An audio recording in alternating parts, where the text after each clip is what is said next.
자, 이번 시간은요, 수당의 침략을 막아낸 고구려 보도록 하겠습니다. 자, 항상 중국이 분열기일 때는 우리 민족 국가는 발전을 했고, 중국이 통일되어 있을 때는 우리 민족 국가는 큰 시련을 겪게 됐었습니다.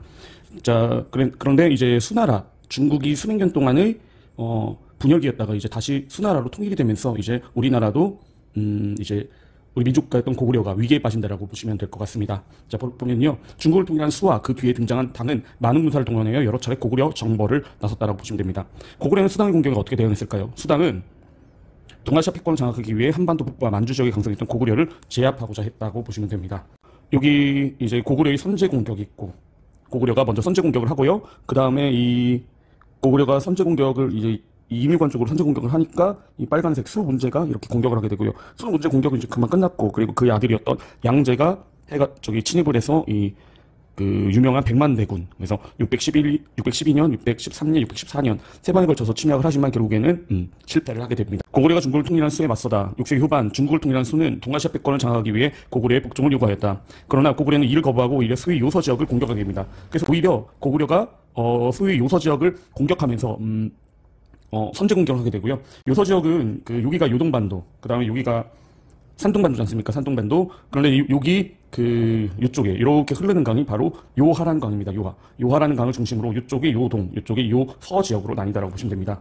수 문제는 이를 빌미로 고구려 정발에 나섰으나 아무런 성과를 거두지 못하고 백으로 가게 됩니다. 이후 수 양제가 많은 군사를 동원하여 다시 고구려를 침략하였지만 고구려는 이때도 수의 군대를 막아내게 됩니다. 이때 수의 군대를 막아낼 수 있었던 게 고구려의 전법 자체가 청야전술이라고 해가지고요. 청야전술이라고 하는데, 자, 산성을 보는 고구려와 수당의 전쟁입니다. 고구려의 방어 전술은요, 고구려는 험난한 산악지대에 성을 쌓았다. 그리고 적군이 쳐들어오면 농작물을 불태우고 우물을 메운 후 모든 식량을 가지고 산성으로 들어갔다. 이거를 청야전술이라고 하는데, 이제 적들에게 도움이 될 만한 건 다 없애고 들어갔다고 보시면 됩니다. 적군이 굶주리고 지칠 때까지 성을 지키며 버티다가 적군이 물러가면 그 후방을 습격하는 것이 고구려의 주된 방어 전술이었습니다. 그리고 지키면서, 그러니까 산성을 들어가서 지키면서 적들의 어떤 밥차를 넘어뜨리는, 그러니까 식량 보급로를 끊는 것을 제일 1순위로 했다라고 보시면 될 것 같습니다. 자, 그리고 고구려의 산성의 구조를 보면요, 성 안에는 우물, 저수시설, 창고 등이 있으며 성벽에는 옆 방향으로 공격이 가능한 치와 성문을 보호하는 옹성이 있었다라고 보시면 됩니다. 자, 그래서 이렇게 보시면요, 치라는 건 이렇게 성벽이 이렇게 있으면 이렇게 돌출된 지형을 치라고 합니다. 그래서 이 돌출된 지형을 통해서 180도 적들을 공격할 수 있죠. 자, 그 다음에 요거는 옹성이라는 건데, 옹성이라는 건 이 성문이 뚫리면 적들이 많이 들어오지 않습니까? 그러니까 이 성문을 보호하기 위해서 위에 이렇게 갑옷을 두르듯이 이렇게 한 겹 더 덧댄 건데, 그런 적들이 이렇게 들어오게 되면은 360도에서 에워싸고서 위에서 화살이나 바위 같은 걸로 공격이 가능하지 않습니까? 그래서 이렇게 방어를 했다라고 보시면 될 것 같습니다. 여러 시설이 적군의 공격을 막았는데 어떤 역할을 하는지 생각해보자. 고구려의 산성 치는 침입해오는 적을 정면과 양쪽 모두에서 공격할 수 있었다. 또한 성벽을 이중으로 쏜 옹성은 적으로부터 성문을 보호할 수 있는 장치가 되기도 합니다. 자, 고구려인들이 수당 공격을 막아내기 위해 성을 어떻게 활용했는지 친구들과 이야기해보자. 적이 침입하면 들판을 비워두고 모두 성 안에 들어가 수비를 하게 됩니다. 청해전술이요. 성 안에는 전쟁을 대비해 우물 등의 저수지들과 식량을 마련해놓고 성에 들어간 백성은 군사와 함께 성곽을 굳게 지키게 됩니다. 이후 수양제가, 아들이었던 수양제가 많은 군사를 동원하여 다시 고구려에 침략했지만 고구려도 이에 수의 군대를 막아냈고요. 이게 1차 침입이었던 백만대군입니다. 근데 이 요동성이 절대 안 뚫렸거든요. 그러니까 여기 옆에 보시면은 이쪽에 왔는데 이쪽에 있는 이 요동성이 요동 방어선에서 두 번째를 중요했던 굉장히 방어선 최전선이 보루했거든요. 근데 여기가 안 뚫리니까 이 녹색으로 된 선이 뭐냐면요, 녹색으로 해가지고 이제 30만의 별동대 특공대를 조직해가지고 이렇게 안쪽으로 들어갔던 겁니다. 그래서 평양성으로 갔는데 그리고 이쪽 보면은 등주에서 수군이 출발을 해가지고 이 수군이 한 4만 명 정도가 쌀을 싣고서 이렇게 올라오고 있었거든요. 그런데 수군이 평양성으로 들어갔다가 평양성에서 고현무 장군이 이끄는 고구려군에게 박살이 납니다. 박살이 나면서 이제 쌀을 싣고 오던 이 수군이 패하게 되니까 30만이나 되는 군대가 들어왔다가 쌀이 또 떨어지니까 이제 군대를 물리게 되죠. 군대를 물리다가 여기 청천각 살수에서 이제 을지문덕 장군에게 대패를 당하면서 30만 중에 2,700명, 그러니까 거의 다 전사를 한 대패를 하게 된다라고 보시면 됩니다. 그래서 이에 수 양제는 백군대를 보내 평양성 공격하게 되고요. 수군도 같이 번지만 아까 말씀드렸죠. 그러나 을지문덕이 이끄는 고구려군이 살수 청천강에서 수의 군대를 크게 물리치게 됩니다. 이게 살수대첩이고 612년 수는 계속된 고구려 원정 실패로 공격이 소모되고 결국 각지에서 반란이 일어나 멸망을 하게 됩니다.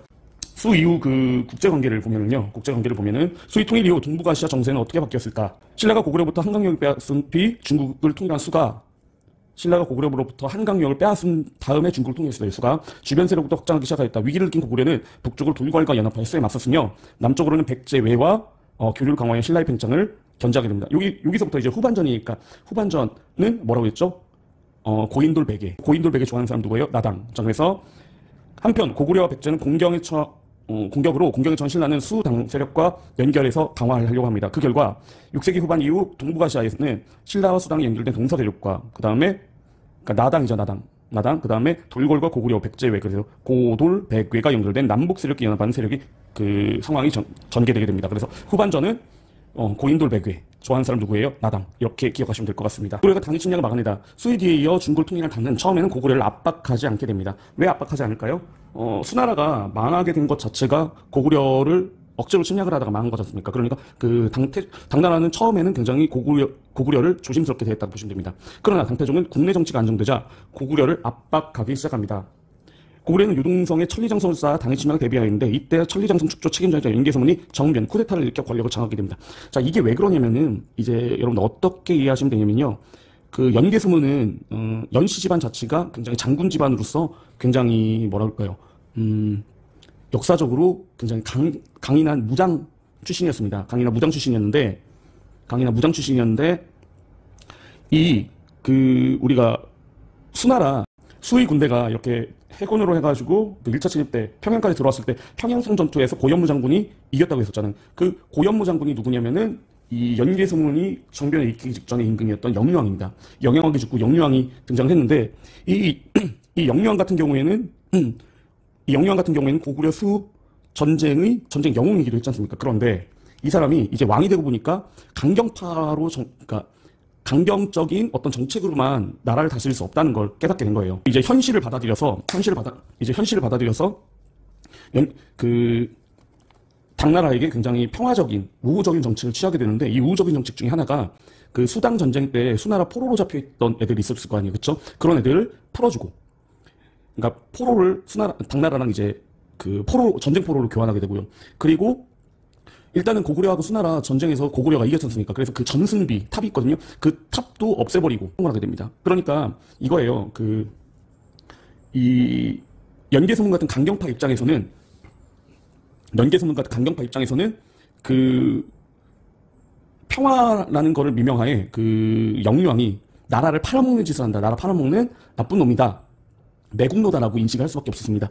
그런데 여기서 연개소문이 굉장히 두렵던 이 연개소문 자체가 그러니까 외출할 때 막 칼을 5개 차고 다니고 그다음에 굉장히 위압적이고 고압적이고 그다음에 뭐 그 말을 탈 때는 항상 사람이 엎드려가지고 그 등을 밟고 탄다던가 굉장히 좀 폭력적인 인물이었나 봐요. 그렇다 보니까 이 영유왕도 연개소문이 굉장히 두려웠거든요. 그러니까 연개소문을 어디로 보내버리냐면은 천리장성을 짓는 사람으로 보내버렸는데 천리장성을 보시면 알겠지만은 천리장성은 고구려 평양성에서 굉장히 오지 떨어져 있지 않습니까? 그쵸?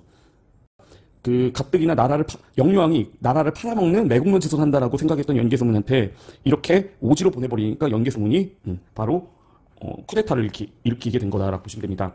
그러면서 결국에는 뭐 연개소문이 쿠데타를 일으키면서 영유왕을 죽이고요. 바지사장이었던 고구려 마지막 왕이었던 보장왕을 왕으로 바지사장을 세우고 그리고 정권을 장악하게 됩니다. 그래서 연개소문은 어떤 정책을 하게 되냐면요. 당과 신라에 대한 강경책을 하게 됩니다. 당과 신라에 대한 강경책. 그래서 당태종은 어떻게 신하가 임금을 죽일 수 있느냐. 영유왕의 그 원한을 내가 갖겠다면서 연개소문의 정면 쿠데타와 고구려의 신라 공격 등을 구실로 삼아 고구려 정벌에 나서게 됩니다. 645년에요. 그런데 이 당태종은 우리나라도 세종대왕이나 아니면 이순신 장군님이나 이런 역사적 인물들 관련돼서 그 사극이 굉장히 시대마다 이렇게 바뀌어서 계속 나오잖아요. 사극이. 왜 그럴까요? 굉장히 우리 민족에게 굉장히 뛰어난 인물이기 때문입니다. 근데 중국도 똑같아요. 중국도 사극이 되게 많거든요. 근데 중국에서도 당태종 이세민, 당태종 이름이 이세민인데 이 당태종 이세민 관련된 사극이 하여간 사고를 우리듯이 굉장히 많이 나옵니다. 왜 그럴까요? 굉장히 중국 사람들이 사랑하고 대단한 인물입니다. 중국 황제들 중에. 그러니까 이 무패의 사나이거든요. 그런데 이 사람이 어디서 패한 거예요? 어디서? 고구려와의 전쟁에서 패한 겁니다. 그런데 정말 대단했던 게 뭐냐면 당태종이 딱 왔는데 사실 그 고구려의 그 전선에서 유동 방어선에서 제일 중요했던 거는 신성입니다. 신성의 모든 군수물자가 집중돼 있었거든요. 그런데 신성은 다행히 당태종 침입 때 함락되진 않았어요. 그런데 요동성하고 몇 개의 성이 요동성 같은 경우에는 수나라 백만대군한테 뚫리지 않았던 성이거든요. 근데 여기가 뚫리게 됩니다. 그래서 한 네다섯 개의 성이 뚫리게 되고요. 그러니까 이 평양성에서 그리고 안시성으로 가게 됩니다. 그러니까 안시성이 뚫리게 되면은 이렇게 해가지고 평양성까지 다이렉트거든요. 여기가 신의주거든요. 신의주. 그러니까 지금도 중국이랑 왔다 갔다 할 때 여기가 중심이잖아요. 그러니까 병자호란 때도 중국 애들이 그 북방민족이 여길로 들어오거든요. 그러니까 안시성이 뚫리면 안 되는 거예요. 그래서 평양성에 연개소문이 그 정예병을 보냈는데 이 정예병이 안시성을 구하러 갔다가 그 당태종의 유인작전에 걸려가지고 박살이 납니다. 그러니까 정규군이 박살난 상황에서 요동 방어선도 한 4개에서 5개의 성이 뚫린 상황에서 고구려는 굉장히 큰 위기에 빠지게 되죠. 그런데 이 안시성이 그 진짜 기적적으로 몇 개월을 막아내면서 겨울이 오고 그러면서 식량이 떨어진 당태종이 군대를 돌리게 됩니다. 정말 가까스 위기인 거라고 보시면 됩니다. 당태종은 요동 지역이 고구려에서 몇 개를 함락하고 안시성을 공격하였다. 안시성의 고려군과 백성들을 몇 달에 걸친 당의 공격을 막아냈고 결국 당의 침략을 저지하는 데 성공했다. 안시성 좀 박수 치고요. 이후에도 고구려는 몇 차례 걸친 당의 침략을 모두 막아냅니다. 이는 결과적으로 중국 세력으로부터 한반도의 남쪽 국가를 보호하는 데 기여하게 됩니다. 의의입니다. 중국 세력으로부터 한반도 남쪽 국가들을 보호하게 되죠. 이렇게 보시면 될 것 같습니다. 여기까지입니다. 안녕.